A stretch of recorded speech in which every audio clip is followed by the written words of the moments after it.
বন্ধুরা 1.5 KG chicken নিয়েছি। এটা আমি খুব সুন্দর স্বাদের একটা রেসিপি দেখাবো, চিকেন নবাবি। দিয়ে দিচ্ছি 1 চামচ আদা রসুনের পেস্ট আর পরিমাণ মতো লবণ দিয়ে দিলাম। রস দিয়ে দেব।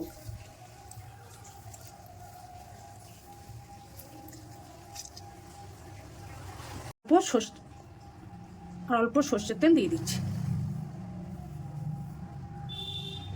আর দিয়ে দিচ্ছি গোলমরিচ গুঁড়ো। এবার এগুলোকে একসঙ্গে ম্যারিনেট করে রেখে দেবো 1 ঘন্টার জন্য। কড়াইতে সাদা তেল দিয়ে দিলাম। এবার গোটা গরম মশলা আর কটা গোলমরিচ দিয়ে দিলাম ফোড়নে। এবার পেঁয়াজ কুচিগুলো দিয়ে দিচ্ছি। এবার গোটা রসুন দিয়ে দিচ্ছি, আদা কুচি দিয়ে দিচ্ছি, দিয়ে দিচ্ছি কাজু বাদাম আর টমেটো। মশলাগুলো আমার ভাজা হয়ে গেছে, এবার আমি ঢেলে নিচ্ছি। মশলাগুলো আমার হয়ে গেছে, এবার আমি ঠান্ডা হলে একটা মিক্সিং জারে বেটে নেব। চিকেনের জন্য আমি 2টো আলু নিয়েছি, এগুলো লাল লাল করে ভেজে নেব। একটু কাটা চামচ দিয়ে ফুটিয়ে নিচ্ছি।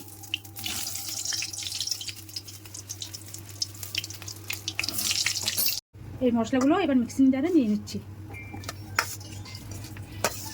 মশলাটা আমার পেস্ট করা হয়ে গেছে। কড়াইতে দিয়ে দিচ্ছি সর্ষের তেল। কড়াইতে দিয়ে দিচ্ছি সাদা জিরে আর 2টো তেজপাতা।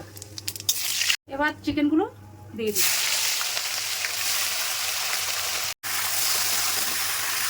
লবণ দিচ্ছি, হলুদ দিয়ে দিচ্ছি। ম্যারিনেট করার সময় হলুদ দেওয়া ছিল, সেই জন্য আমি অল্পই দিলাম হলুদটা।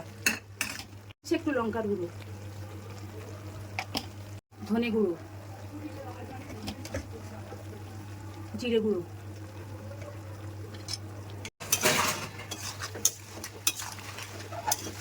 এর জন্য দিয়ে দিচ্ছি একটু কাশ্মীরি লঙ্কা গুঁড়ো। এবার পেস্ট করা মশলাটা দিয়ে দিচ্ছি।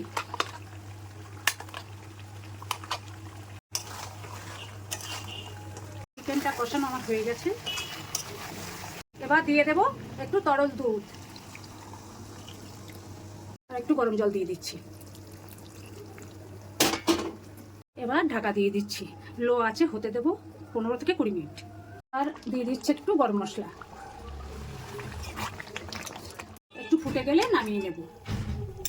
রেডি আমার নবাবি চিকেন বা চিকেন নবাবি। আপনারা এইভাবে বানিয়ে খাবেন, খুব সুন্দর স্বাদের হয়।